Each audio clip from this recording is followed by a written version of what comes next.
Sono il professor Angelo Antonini, professore ordinario di neurologia all'Università di Padova e responsabile dell'unità operativa semplice per le malattie neurodegenerative della clinica neurologica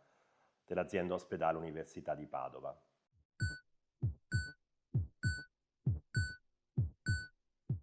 Nelle malattie neurodegenerative una delle criticità che abbiamo affrontato nella ricerca e nella pratica clinica negli ultimi 20 anni è stato quello di identificare un biomarcatore che possa in qualche modo caratterizzare il profilo clinico e neurodegenerativo dei singoli pazienti. Soprattutto nella malattia di Parkinson, ma anche nella malattia di Alzheimer, in generale abbiamo avuto dei grandi aiuti dalle tecniche di neuroimmagine. Queste consistono sia da un lato da tecniche che utilizzano specifici traccianti, per esempio nel caso della malattia di Parkinson, traccianti recettoriali per il trasportatore della dopamina, che per esempio nel caso dell'Alzheimer traccianti che caratterizzano e marcano e si legano alla proteina amiloide che si deposita a livello del sistema nervoso centrale. Queste metodiche sono disponibili presso la medicina nucleare e rappresentano un valido ausilio nel percorso diagnostico del paziente. Per esempio, una persona che comincia a sviluppare un tremore dopo i 50 anni o ha un problema motorio, effettuando l'esame scintigrafico del sistema dopaminergico con un tracciante specifico per i recettori del trasportatore della dopamina, può avere una documentazione che possa verificare la riduzione di questi terminali oppure una loro relativa integrità. Questo è molto importante dal punto di vista diagnostico. È chiaro che gli strumenti medico-nucleari che noi abbiamo a disposizione hanno dei grossi limiti. Non possono funzionare da soli, hanno bisogno di essere integrati con strumenti di neuroimmagine che permettano una visualizzazione diretta del sistema nervoso centrale. Questo è il caso ovviamente della risonanza magnetica cerebrale, che nel corso degli ultimi anni ha acquisito importanza e rilevanza, soprattutto nelle malattie neurodegenerative ed in particolare nella malattia di Parkinson, dove le alterazioni che noi evidenziamo negli esami di medico-nucleari come la scintigrafia sono limitate al sistema della dopamina. La risonanza magnetica infatti può darci, utilizzando delle acquisizioni specifiche, sia delle informazioni dal punto di vista della struttura del sistema nervoso centrale, quindi indicazioni rispetto alla presenza di alterazioni vascolari, quindi una copatologia ischemica, per esempio, alterazioni che riguardano per esempio la riduzione di volume di determinate regioni cerebrali, come possono essere il lobo frontale o la corteccia parieto-occipitale nei casi in cui il Parkinson si complica con alterazioni cognitive, oppure più mirate a livello del segnale della sostanza nigra, il cosiddetto nigrosoma, sta acquistando sempre più rilevanza perché con gli esami di 3 Tesla si può evidenziare la quantità di ferro che si deposita e che si altera nella sua concentrazione nelle cellule della sostanza nigra, e infine gli esami funzionali che ci permettono di valutare le reti neurali che sono alla base delle alterazioni cliniche nelle persone con Parkinson, perché noi sappiamo che la perdita delle cellule del sistema dopaminergico non è sufficiente per spiegare la complessità di questa malattia, che è molto più diffusa e coinvolge le reti neurali che sottintendono le funzioni attentive, esecutive e anche quelle visospaziali. Chiaramente anche nella malattia di Alzheimer queste alterazioni sono state documentate, sono di rilevanza, ma generalmente dal punto di vista del percorso diagnostico sono limitate appunto alla documentare la presenza di copatologia vascolare tipo microemorragie, quei cosiddetti microblitz o microsanguinamenti a livello corticale che indicano una presenza di un'amiloidosi diffusa che coinvolge anche il distretto vascolare, perivascolare, e soprattutto l'atrofia dell'ippocampo, quindi la riduzione di volume nell'area principalmente coinvolta nel processo degenerativo.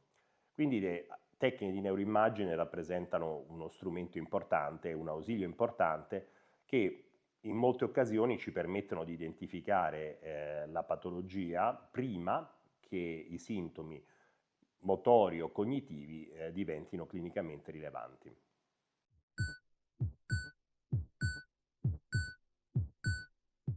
Le malattie neurodegenerative hanno un fattore comune, si caratterizzano tutte per il deposito di frammenti di proteine che non possono essere più digeriti, vengono fosforilati a livello cerebrale e quindi si trasformano in microfibrille che tendono ad accumularsi. Il tipo di cellule coinvolte ovviamente cambia a seconda della patologia, ma il processo degenerativo condivide quindi un percorso abbastanza simile. Una delle strategie che più recentemente è stata implementata e testata nelle sperimentazioni e oggi, almeno nell'Alzheimer, è giunta anche alla pratica clinica, è quella di utilizzare degli anticorpi monoclonali che si legano selettivamente a frammenti di queste proteine e le trasportano al di fuori del cervello prima che si accumulino. È chiaro che questi accumuli, per esempio nel caso dell'Alzheimer e nel caso dell'amiloide, si verificano al di fuori delle cellule. Quindi l'anticorpo monoclonale non fa altro che entrare nel sistema nervoso centrale, aggredire questi frammenti che si stanno depositando perché non sono più solubili e non possono essere più eliminati, quindi il cervello li accumula e trasportarli dallo spazio extracellulare a livello ematico, dove poi possono essere eliminati. E questa strategia nella malattia di Alzheimer ha documentato un grande effetto, nel senso che utilizzando degli esami appunto di tipo medico nucleare e dei traccianti specifici per la proteina amiloide, si è potuto documentare che nell'arco di poche settimane quasi tutta l'amiloide che si è depositata a livello extracellulare viene eliminata. Questo ovviamente diciamo, aveva offerto una grandissima speranza per tutte le persone che si ammalano di Alzheimer. Purtroppo si è visto che il processo degenerativo, però, se la terapia con l'anticorpo monoclonale è iniziato abbastanza tardivamente, non può essere invertito. Quindi è diventato oggi sempre più rilevante probabilmente proporre questo trattamento a coloro che sono veramente all'inizio del processo di deposito della proteina. Purtroppo queste persone spesso non avvertono alterazioni cognitive e possono essere identificate attraverso, per esempio, un esame di un prodotto metabolico di queste proteine che risulta incrementato a livello plasmatico. Viceversa, nel Parkinson l'anticorpo monoclonale ha più difficoltà perché questi depositi di frammenti di proteine non più solubili sono all'interno del neurone e quindi sono più difficilmente rimovibili perché il neurone ovviamente deve essere attraversato dall'anticorpo monoclonale che soltanto in una piccola quantità riesce a raggiungere il target intracellulare. Quindi dal punto di vista della sperimentazione i risultati anche nel mondo del Parkinson sono stati un po' contraddittori. Fortunatamente recentemente un anticorpo monoclonale che abbiamo testato anche presso la nostra clinica neurologica, che si chiama prasinezumab, è riuscito a documentare in modo abbastanza convincente una riduzione delle alterazioni motorie in persone che avevano il Parkinson e che erano all'esordio della malattia. E quindi ora stiamo iniziando con una nuova sperimentazione che è in una fase 3, quindi ultima prima dell'ammissione sul mercato, che se dovesse confermare i dati che abbiamo raccolto negli ultimi anni, porterebbe anche nel Parkinson, come già nel mondo Alzheimer, un anticorpo monoclonale nella terapia, in questo caso non più sintomatica ma protettiva e rallentante il percorso degenerativo. Questo credo che rappresenterà per entrambe le malattie neurodegenerative un enorme progresso che ci spingerà verso la necessità di appunto di doverle identificare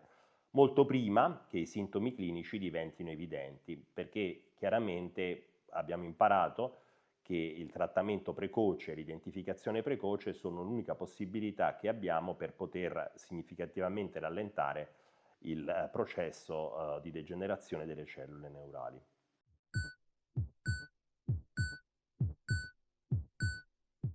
La malattia di Parkinson, al contrario della malattia di Alzheimer, si è giovata di un ampio spettro di terapie farmacologiche in queste ultime decadi. Soprattutto la possibilità di utilizzare un aminoacido che permette di ricostruire in quantità significativa il neurotrasmettitore che è ridotto a causa del processo degenerativo, quindi della dopamina, ha permesso di trattare in maniera efficace tutti i pazienti che soffrono di Parkinson. Ora, uno dei problemi però che abbiamo con la terapia farmacologica è che dopo alcuni anni tende il beneficio si riduce non tanto in termini di qualità, ma in termini di durata, per cui la singola somministrazione di una compressa di levodopa, l'aminoacido di cui vi ho parlato prima, invece di produrre un beneficio per 5, 6, 7, 8 ore o addirittura tutto il giorno, come succede nelle prime fasi, tende a ridursi a circa 3 ore e questo costringe le persone con Parkinson ad assumere la terapia molto frequentemente, quindi circa ogni 3 ore più volte al giorno.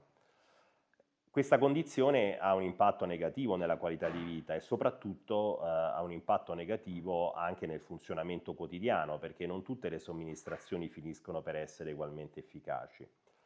A questo punto, diciamo, la ricerca ha cercato di identificare altre opportunità terapeutiche. Quella che probabilmente ha rappresentato una vera piccola rivoluzione nel mondo medico è stata la possibilità di utilizzare dei sistemi di neurostimolazione analoghi ai pacemaker che noi mettiamo a livello cardiaco anche per il sistema nervoso centrale. In questi casi l'elettrodo viene posizionato nelle reti neurali, nei circuiti dei gangli della base che sono appunto alterati da carenza di dopamina e attraverso un processo di stimolazione elettrica noi possiamo risettare questi circuiti e determinare un cambiamento clinico anche senza richiedere la terapia farmacologica concomitante. Quindi negli ultimi 20 anni progressivamente un numero importante di pazienti ha cominciato a sviluppare, a implementare questa terapia che noi pratichiamo ormai da tanti anni anche qui a Padova, con successo, e l'evoluzione tecnologica nei sistemi di stimolazione negli elettrodi ci permette oggi di avere anche elettrodi che possano registrare l'attività delle cellule cerebrali e stimolarle in maniera proporzionale a quella che è il loro grado di disfunzione e quindi di produrre un trattamento adattativo personalizzato che permette ai pazienti di recuperare ancora ulteriormente un buon controllo motorio. Si tratta di sistemi ricaricabili, per cui negli ultimi anni questi sistemi permettono di avere delle batterie con durata fino a 15-20 anni, quindi non devono essere più sostituite, e possono essere aggiustati nei parametri di stimolazione, garantendo quindi ai pazienti un buon funzionamento anche per moltissimo tempo.